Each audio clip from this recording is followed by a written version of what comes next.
teaching and sharing stories of Prabhupada. He's the author of 2 books that have been published so far, Vanity Karma, which is humbly subtitled Ecclesiastes, the Bhagavad Gita, and the Meaning of Life. Looking at the biblical chapter of Ecclesiastes through the lens of Bhagavad Gita, fascinating book, as well as Srila Prabhupada's Kirtan Standards, both of which volumes are for sale here tonight. So we're very pleased and honored to have Jayadvaita Maharaj once again at Prabhupada Meditations. Please join me in welcoming him.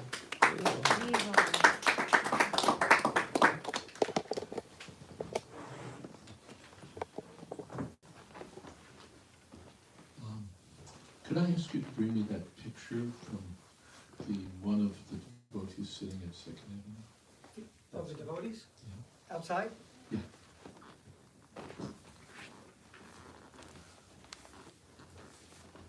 Om Jnana Timirandhasya Jnanandjana Shalakaya Satsum Militam Jena Tasmai Shri Gurave Namaha Shri Chaitanya Manopistam Stapitam Jena Bhutale Swayam Rupakada Mahyam Dati Supadantikam Vandeham Shri Guru Shri Datapadakam Shri Gurun Vaishnavamsa Shri Rupam Shagrasatam Sahagana Raghunatam Vitam Stam Sudivam Sadvaitam Savatutam Parijana Sahitam Krishna Chaitam Devam Sri Radha Krishna Padam Sahagana Lalita Sri Vishakam Vitamstam Hey Krishna Karuna Sindho Deen Bandho Vigatpate Gopesha Gopika Kanta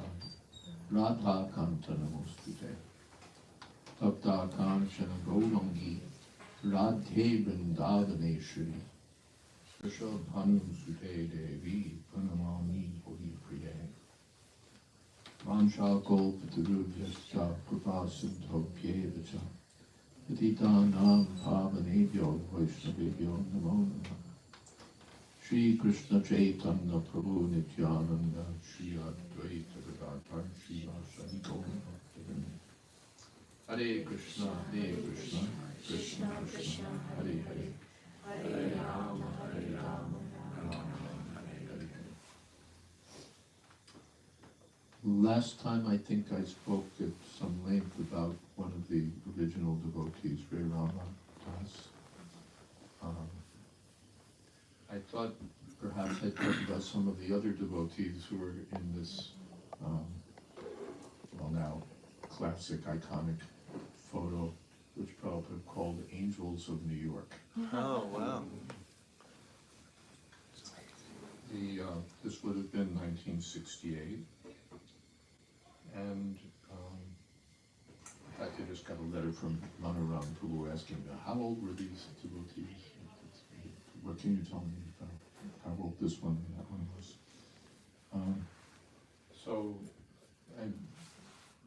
I'll just speak about, well, let's see how far we go.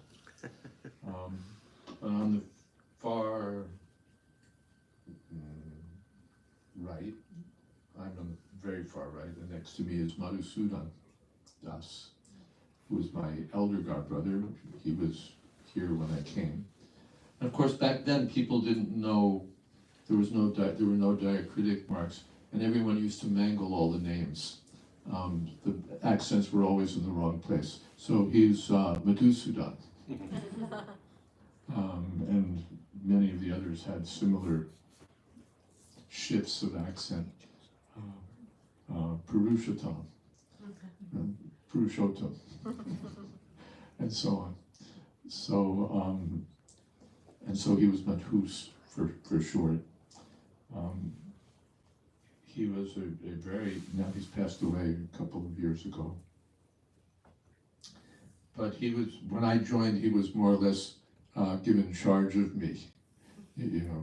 Wash me up and straighten me out and answer my 10,462 questions of the day, which he did with great patience and humility. just refer that we'll have to ask Ram, or we'll have to ask some of the other devotees. His engagement and he would live. All the brahmacharis would live nearby, because that question just came up today. No one really lived in the storefront. No one, not really or really, no one lived in the storefront. And even in Prabhupada's quarters, I don't remember devotees living there when I came. I don't think so. No. But there were little flats in the neighborhood. This neighborhood now, what's a flat in this area? What, 3,000 a month or something like that? Back then, an expensive flat was $60, and you could score more modest ones for 20. Yes, 20 or 30, and of course you got the bathtub in the kitchen and all of that. But you could spend, $20 to $60, and of course you could have 12 to 25 hippies living in each one. Typically fewer, but anyway, you get the idea. So the brahmacharis we had 2 or 3 of those apartments, and that's where the brahmacharis would stay. And the cooking would be done from there. They would cook in those flats and then bring everything here. And so Madhusudan was in one of those flats with, I forget who else. And his specific engagement at that time was with printing. Prabhupada, of course, wanted to publish books. And the idea was there. I'm not sure if it came from Prabhupada or whether the devotees volunteered it. My guess is it could have come from Prabhupada. That the devotees could learn the skills involved in printing, and we could have our own press. The printing is expensive business, and as you probably know, they started printing back to Godhead on a Stettner machine, which was a kind of mimeograph press, which Prabhupada spent all the money to buy 2 of. And from there, and that was for printing back to Godhead, but Prabhupada had books to publish, and the idea was that the devotees would learn printing and establish their own. We could establish our own press, which we did. So Madhusudan, another devotee, Jayadvaita, who's here, and another devotee, Uddhava, who's here, were learning the printing trade. Uddhava was learning some of the pre-press things. Of course, now, you just put it into InDesign and, mess around with it on your Mac, and then you're ready to go. But back then, all of those things required specialized equipment, typesetting, shooting negatives, what's called stripping, which is involved imposition, putting the proper negatives in the proper place so that when the large sheet was folded, all the pages would be in the right order. Still something relevant, although not so much. It's all softwareized. So Uddhava was learning the stripping and photography and all of that. Photography meant shooting pages on big mechanical cameras, and then you contact the film against the plate, and all those things were there, exposing the plates. So Madhusudan, Jayadvaita, and Uddhava were learning that. One artifact of their studies is that back then we had no tilak, you couldn't go to Vrindavan and just pick up some tilak. So there's something called Fuller's Earth, which maybe you might have heard of. It's a kind of a powdery gray stuff, something called gum arabic, which is used in the printing process. And if you mix the right amount of gum arabic with the fuller's earth, then you'll get something like tilak. And depending how much gum arabic you use, it will be, it will work better or worse. It was something of an art. But that aside, Madhusudan was involved with that. And later, in fact, we did buy our own press. Prabhupada, the devotees in Boston acquired a mansion, you'd say, a very large house. In fact, it had been a funeral home. Not much difference between a funeral home and a mansion. A few years. Mansion and a funeral home. And they acquired some presses, first one and then another. German presses, if I remember, German, Heidelberg, or perhaps Heidelberg Chief comes to mind. And then down in the basement they had the pre-press stuff. Along the way, another devotee joined and got involved, Patita Pavana, and his brother, Mother Longo, the binding part of the thing. So it became ISKCON Press up in Boston. And then later it moved down to Tiffany Place in Brooklyn, near the Wharf District, in the Wharf District. So Madhusudan throughout those years was working with ISKCON Press when which later became the BBT. At first it was ISKCON Press, and then Prabhupada formally established the Bhaktivedanta Book Trust, and so ISKCON Press became Bhaktivedanta Book Trust. You may see like some early copyright notices, ISKCON Press, 1969 or something.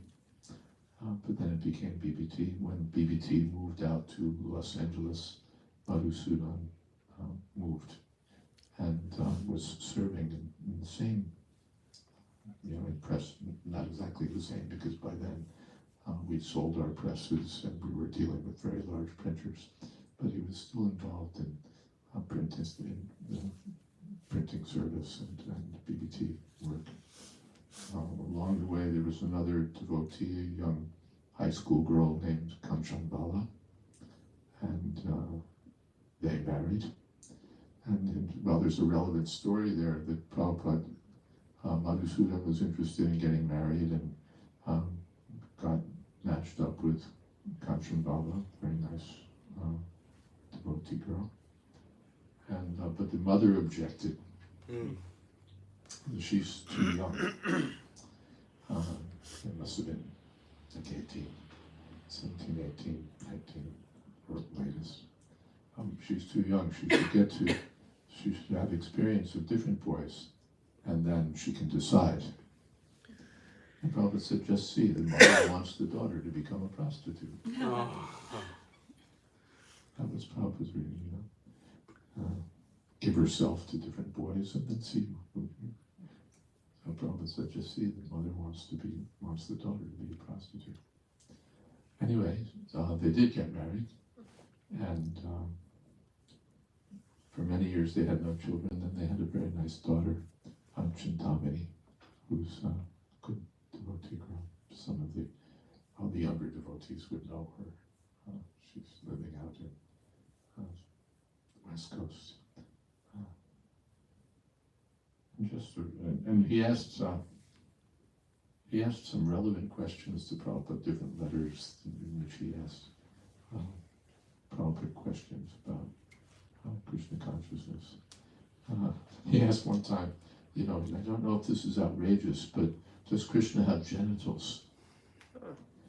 And Prabhupada wrote back and said yes, and then he said, but not like, the conditioned soul. Said in the Srimad Bhagavatam that all the oceans and it's all in the universal form of the Lord. So Krishna has everything, but not on the uh, not as found within the estimation of our material experience. That letter could be found. And there were some other relevant questions that Madhusudan, he asked later, much later, I think, whether for begetting children, should we perform the Garbhadan Sanskar? Because all over the books, Prabhupada says Garbhadan Sanskar process is Garbhadan Sanskar, which is the traditional Vedic process for seed giving, for begetting a child.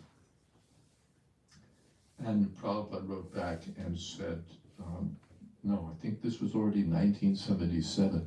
So if I recall, Tamal Krishna Maharaj wrote back on Prabhupada's behalf. Prabhupada had answered it. He said, there's no question of Garbhadan Sanskar. He said, according to Vedic estimation, you're all mlechas, which means like barbarians. You're all barbarians, so there's no question of Garbhadan Sanskar. Simply they should chant 50 rounds before conceiving a child. Prabhupada gave that direction. So, so some noteworthy questions that Madhusudan raised, and the answers are still valuable. And just a very, what's the word? Faithful devotee, always stuck to Krishna consciousness till the end. And his wife is a very nice devotee, and their daughter is a very nice devotee.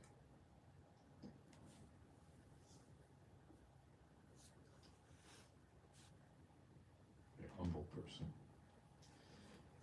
In the front row, front of Madhusudan is Balai Dasi, who's the first devotee I met when I walked in the door here. And she was, let's see, she was, I think there were only two full-time devotee girls at that time. One was Himavati, Hansuduta's wife. They were living someplace in the neighborhood. And Balai Dasi. And when I walked in the storefront with great trepidation, one Sunday, Balai Dasi was sitting someplace around here, stuffing envelopes. And actually what it was is that there was some sort of reciprocal arrangement that the devotees had with some local printer, and they'd get a discount on printing for stuffing his envelopes with, whatever it is that they were to be stuffed with. And so Balai Dasi was sitting stuffing envelopes. And I was, what are you trying to do? Someplace I asked, like, what does this have to do with Krishna? But it saves money. But I asked her, can I look around? And yeah, sure. Can I look at this book? Sure.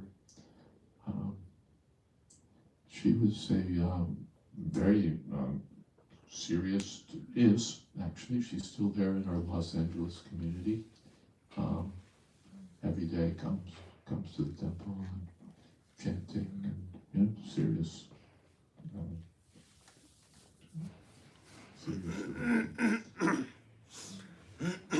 And she married Advaita, who was the head of the press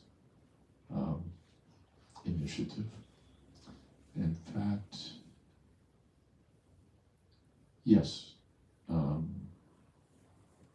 No. Yes, she and Advaita were married in the same ceremony at which I was initiated. There were 4 of us initiated.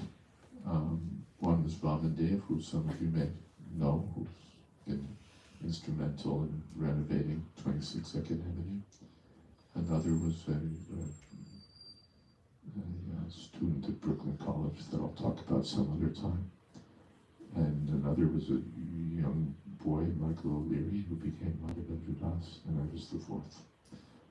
And then Advaita and Balai were married, and Hansaduta and Himavati were spiritually married. They were already civilly married. And Prabhupada did the ceremony here. And I think Balai's father was there, and her mother must have been there. Her mother was a very nice lady. She was very supportive, and I remember she embroidered a sign that used to sit here in 26 Second Avenue. If you have no engagement, chant or read scripture. If you're always engaged in Krishna consciousness, you cannot fall into Maya.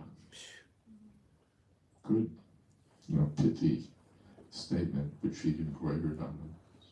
Sort of a,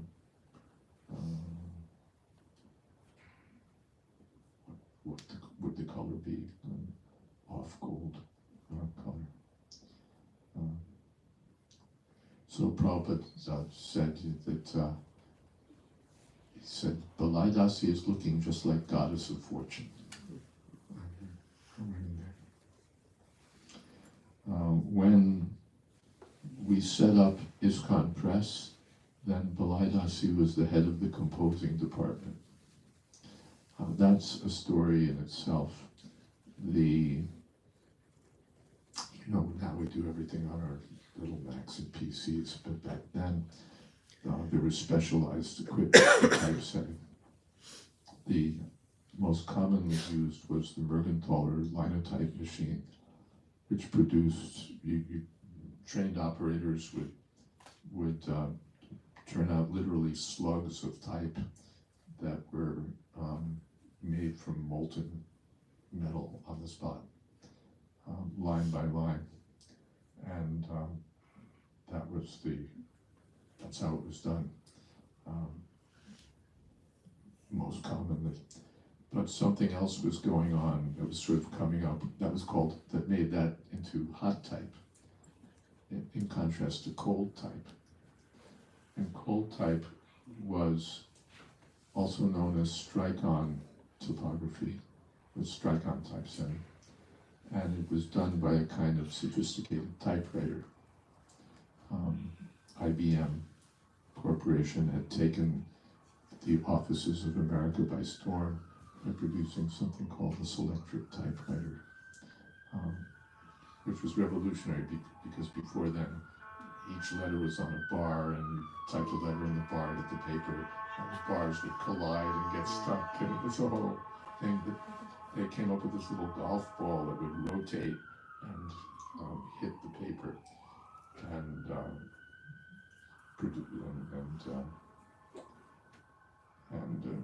the secretaries just all loved it, and the bosses were happy. But there was a more sophisticated machine, which was an outgrowth of the Selectric typewriter, called the Selectric Composer, which was a $5,000 machine, which was serious money. Back then, that was like a fortune. And it also had little golf balls and similar technology, but you could justify the lines, which means make them even on both sides, as you would with a book.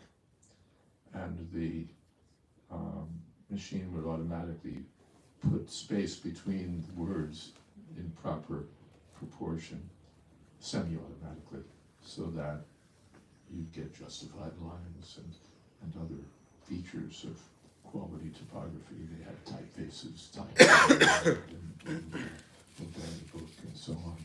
So you could get quite decent typesetting from one of these machines. And you just had to learn the machine and type everything twice, by the way. First you'd have to type it and take a measurement at the end of each line. You'd draw a line and you'd indicate by a number and a letter how far it was in relationship to the line. And then you'd type the whole page again, setting a dial for each line according to your number and letter. So every line of the book had to be typed twice. And all your font changes were manual. From Roman to italic, you take the ball out physically, put a new ball in, and take it out, put the old ball back in. So you can imagine the word for word meanings in each verse of Bhagavad Gita as it is. You know, yada, yada, change, whenever and wherever. He changed. Indeed, change. Every time you change typeface, you change the ball. You have to have diacritic marks. The ball only had X number of places. I forget how many spots it had, but you know, the 32 letters of the alphabet and the numbers and a few punctuation marks. That was it. So if you wanted to have diacritic marks, you would have to sacrifice one of the other characters and replace it with a diacritical mark. And there was, as far as I recall, only one company in the world that did those replacements, Canwill Inc. in Honolulu. And they were expensive, of course, according to how many changes you wanted. And they were fragile also. If you broke the tooth on the bottom of it, it wouldn't work anymore. Anyway, so you can't really, it's hard to get across the exactitude of the work that these devotees had to do to compose Prabhupada's books and turn them into the pages that you would see in the early printings of Bhagavad Gita as it is, Krishna book, Srimad Bhagavatam, first canto and second canto.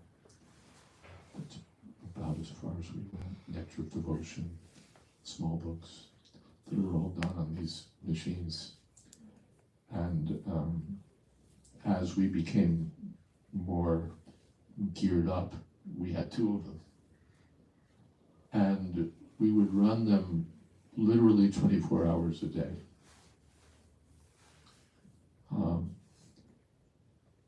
On what's called split shifts, 4 hours on, 8 hours off. So if you had the 12 to 4 shift, you worked from midnight to 4 a.m., then your time was off, and then you'd work from noon till 4 in the afternoon. We had 3 such shifts, and we ran the machines 24 hours a day, 2 machines. Because these are, $5,000.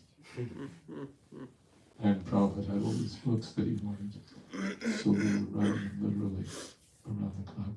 So that was, and Balai was the chief composer. She was the best, and she was organizing the other girls who were Mama Tadasi and Mahamaya, and Kalika was at one point involved.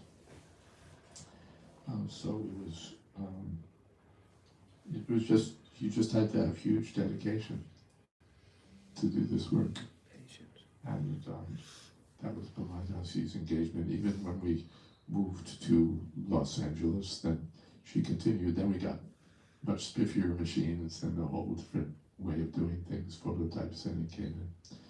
But Balai Dasi was just stalwart in her service to Prabhupada in this most important work of publishing. And when we were at Tiffany Place, we had those 2 machines, and they would break all the time. The IBM made a lot of its money.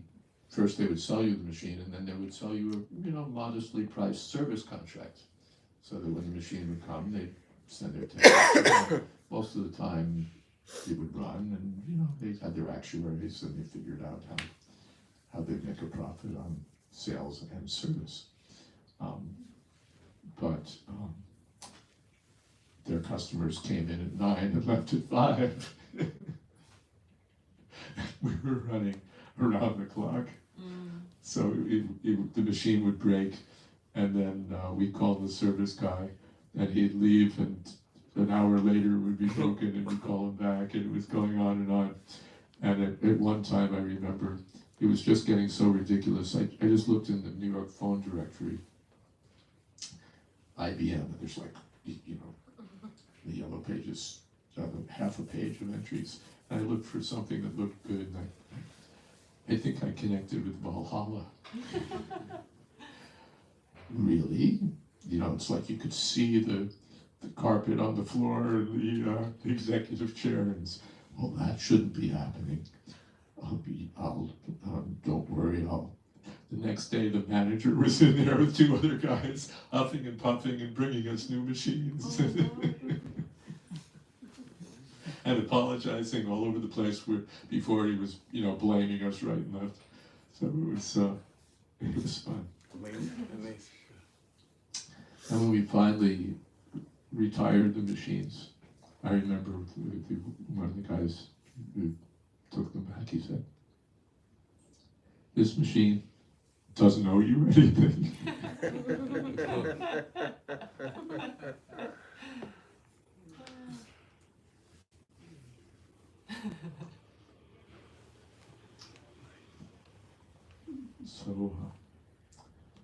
So Balaidasi is another of the wonderful devotees from those early days who has dedicated her whole life to Prabhupada's service.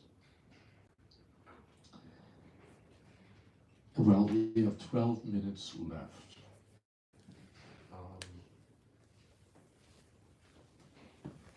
Should I take some questions, or should I say a little more? What would you have me do? Let's see if there's any questions, and then if not, you can continue. Okay. Okay. Are there any questions? If not, I'll continue. See, Maharaj, always.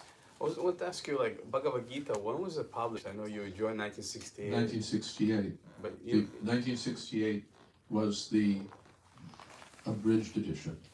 But you remember the month by any chance? In the end of the year, or like? I don't remember. I couldn't It find would have been the end, because I didn't join till later in that year, I think.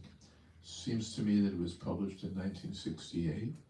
Govindadasi and Gaurasundar, husband and wife, Govindadasi basically did the illustration for the cover, Vishnu forearms, black and white line drawing. And Satyaraj Prabhu was written about the history of how Nick Millen took up the work. So that there's an article on my website called "Editing the Unchangeable Truth," and that gives the basic printing history for Prabhupada's books. I love your stories. You have amazing style of telling stories, and plus it's the truth. You lived it. Appreciate you. Thank you. Well, it was all. I mean, those were amazing days to be involved in Krishna consciousness in any of its. We throw the term around aspects and a lot, but it was, especially to be involved. It was just exciting, I guess you would say, if not ecstatic. It's totally exciting. There's some pictures. Tiffany Place, despite